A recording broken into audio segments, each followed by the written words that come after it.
I was really proud of our team and coaches. It's a good win for us. Kind of a short-term notice, switched at the quarterback spot and had to make some adjustments. Really, just one day to prepare, and so I was really proud of Drew, the way he took care of the ball and not turned it over. We are a very disciplined team. We had 2 penalties for 25 yards. The pass interference at the end is pretty debatable. Feet are tangled up. So I mentioned that to the team. They've continued to be a very, very disciplined team. I thought that the plans on both sides of the ball were fantastic. And then, in the second half, we just started riding Chuba. He had a 200-yard day rushing and passing. West Virginia's had a lot of success on defense. Some of the things they do kind of forced us to migrate into throwing the ball to him some more so than him running. So it worked out good for us. I don't know what he had, 88 yards in reception. So with his rushing, right at 200 yards for the day. So it was a really good day for him. And then Jim and them did a nice job. They had a good game plan. Brought a lot of pressure in the second half, particularly on the last 2 drives. And our guys understood down and distance in the secondary. Early in the year in a couple of games, we brought pressure in those situations and didn't do a good job of understanding down and distance, whether it was 3rd and 4 or 3rd and 12. We've been hurt some this year in long yardage, not understanding down and distance, and we corrected it, put a plan in place, and we went through with it, and it worked today. So it's a good win. You come out here, you play early in the morning, and kind of a dreary day, and in the second quarter we were blah. We just were blah. Came in at halftime. The guys kind of self-started again a little bit and came out. Defense went down and got a field goal. Defense got a stop.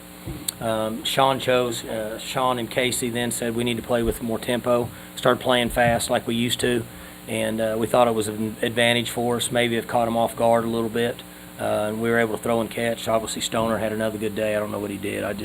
62 yards. So Chew was leading receiver and rusher. So anyway, good win for us. And, we get ready. I told them to enjoy it tonight and get ready to come back to work tomorrow. Tempo. It seemed like Drew really settled in at that point too. Mm-hmm. And that's why we went to it. He did that out west. I say west, way out west at Hawaii. And so he's comfortable with that.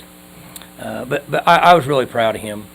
22 of 29, 200 yards passing, 2 TDs, and we didn't protect for him very well in the first half. To be honest with you, he played real good. Now that I think about it, because we didn't protect very good in the first half. He played pretty good now, and that's not easy. And also, he didn't get over aggressive. He managed the game well. Quarterbacks that can manage the game well give you a chance to win. How much of this experience, past experience, I know this is the first start game, but played into them? Big time. Big time. I mean, I told the staff on Tuesday, I said, he's going to be, when we started to kind of lean toward Spencer wasn't going to really do much, I said, he's going to be nervous, but he has played. And, he's played, probably at places like Boise and Fresno and San Diego State and all that, so it helped. But his demeanor in practice and his demeanor today and his ability to process information in the game and on the sideline was excellent. You didn't do much of the quarterback run game. How much is that just he's not Spencer, and how much is you can't afford to give him back that? Both. You sit in our staff meetings. So I started calling for it in the second half, and Sean ran some of it, and they weren't really wanting to, but they started really, because we didn't have that, they were running with Chuba. Wherever Chuba went, they were going, which is pretty smart. So we started doing some of it in the third quarter and the early fourth quarter, and it helped us a little bit. It got us a few yards and offset our tendencies, and then it got Chew free a little bit. But, there's no secret. We've got to be smart. I mean, when you're in the position we are, we got to protect our guys best we can, but we also have to do what we can do to win. So both of the examples that you brought up were the same thing we talked about in our staff meetings. You talked about game plan. West Virginia's had multiple quarterbacks that have got banged up in the secondary. How much do you prepare for personnel as opposed to how much you prepare for community? Both. We have to do both. the quarterback played really good last week in Manhattan. Very similar to the way our guy played today.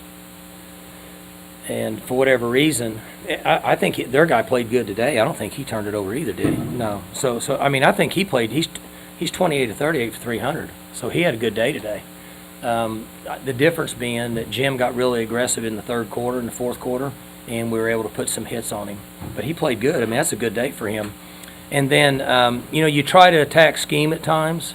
We felt like we had some advantages there. So it's kind of a mixture of both. But I just went blank on their coordinator. Vic Coney. I've known Vic a long time. Used to be at Kansas State, and actually we interviewed him for the job when Jim got it. And he had some really good schemes today on some things. Did a nice job, and he's done a good job all year. So they're not as easy to match up from a personnel standpoint with what you mentioned because, see, they played 3 down. Last week at Kansas State, they played all 4 down. And then today we got a dose of both. So we had to be careful about not trying to set too much up based on personnel or scheme because you got to be careful about repping a lot of stuff that won't fit into the schemes that they give you. Mike, you said you started riding Chuba in the fourth quarter. Then that drive that put you ahead. Throwing it. Mm-hmm. Why? What happened to open up the passing game? Just before that, we were riding him a little bit, okay? And then they packed all down in the box, and that's when we ended up throwing it. So, it's the basic. You take what they give you. But Drew hit about 4 throws in a row there. Nice balls, and Stoner and Wachu caught one. Stoner caught a couple, and I think 5. Braden caught a couple. So we were able to get him going, and then they packed it in. Then we had to throw it a little bit. You want to speak the long balls play on defense? Yeah, I thought they were great. It's harder for me to talk about that front 7 on offense or defense because there's so much stuff going on I can't see it all. But it looked like that we got really good backer play today. He had, I know he had 11 tackles, so he played well. It was interesting. He didn't feel good this week. He didn't practice very good. He just kind of under the weather, didn't feel good, so I was really concerned about that. But obviously, he got over it and played well today. Sterling and Colby also had. I know. They really played well for I know, they did. Well, both of them missed a tackle on one play on that first bubble or whatever that pass was. But other than that, they've played good. Peel is he's having a big year. I mean, he's his play is fantastic. And, Trey was out there today and made a bunch of plays. We got some pressure up front at times with our 3 and 4 man. Obviously, we got pressure when we blitzed them. But it's interesting, in the first half, sometimes we got 0 pressure, and sometimes we had good pressure. There was no in-between. So I was kind of torn on what to do, whether to pressure them or not. And Jim decided to go ahead and put more pressure on them, which it worked out. 3rd and long, and then at the end of the game, you rushed 6. I think. We 4 times. It worked out well. So 4th and 12, you do it, except I think about 7 that time. Mm-hmm. Is there a tendency to say, hey, let's switch because we just Well, we thought about it. We thought about playing coverage, but we all kind of said, hey, you might as well. I mean, they're either going to tie the game here or you're going to win. And not trying to be sarcastic, but it's a big difference in 4th and 12 and 4th and 5 because now you can play your guys off, and he's got 1.8 seconds to get rid of the ball because somebody's coming unblocked.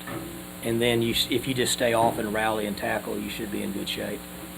But you still got to do it, and when you do it, everybody's like, eh. So.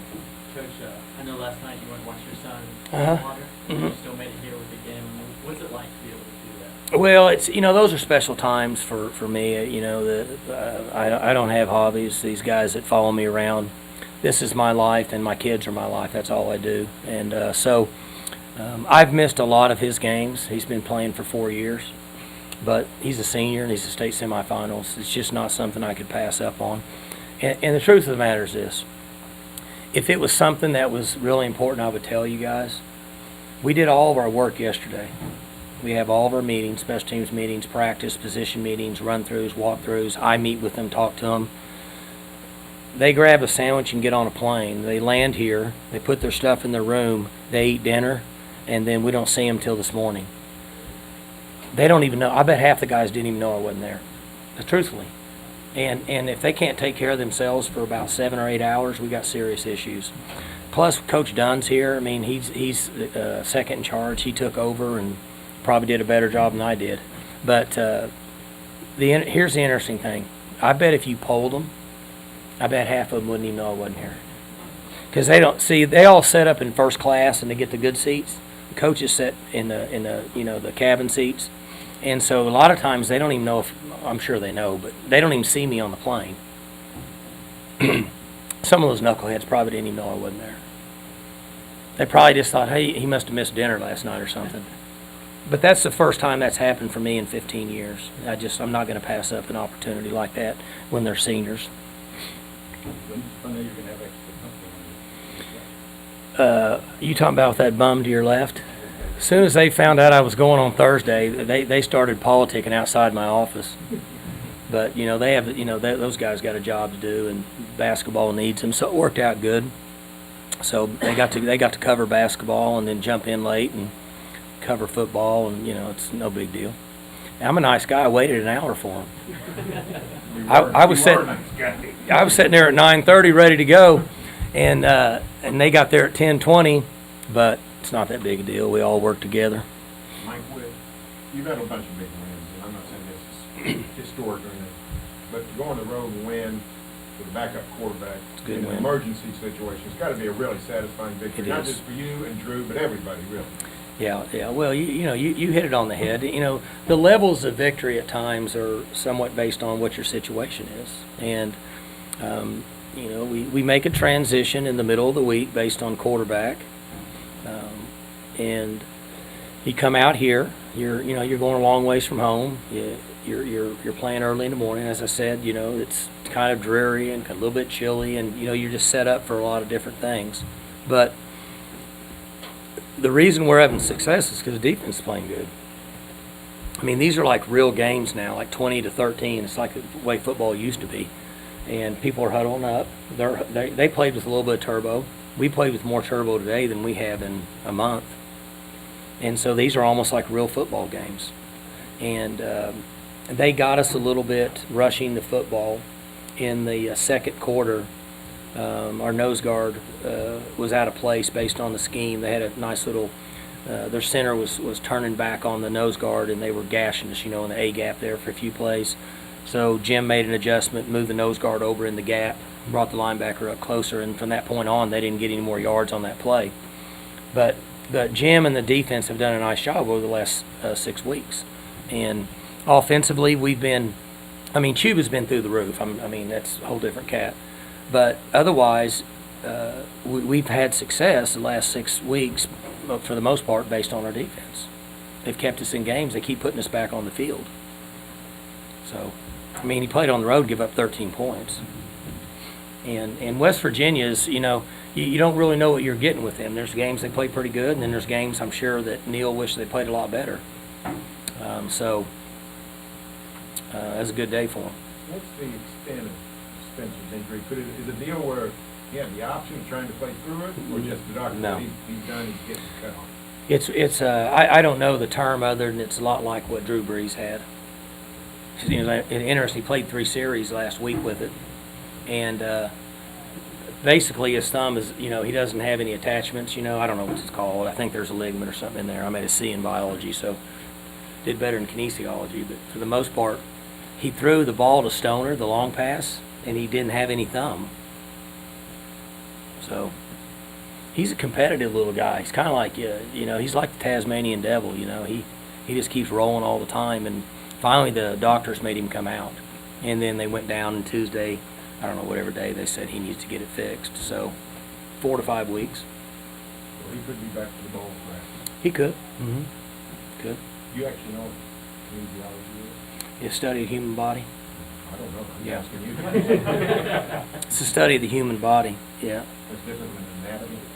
Anatomy is the study of a different human body. I think kinesiology is actually more into this, like the cells and the fiber. It's a movement. See, there you go. Are you should be in that instead of journalism. Oh, I'm in engineering. Oh, Uh-oh. We're on the I'm trouble. out. I have a good story about that because my middle son wants to be in engineering, and y'all know my 15-year-old. You know he's a goofball, and so I asked him the other day. I said, "How's your classes going?" And he said, "They're going great, dude. And I'm doing good." Okay, I said, "That's good." I said, "You keep it up now. It's important." He said, "The only thing I'm worried about is math." He said, "I don't know if I'll do real good in math." I said, "Well, you're doing good. I saw where you had like a 91." And he goes, "Yeah, but they've started putting letters with the numbers now." He said, "That's a problem for me." So I said, "Well, I hate to admit it, but it was a problem for me also."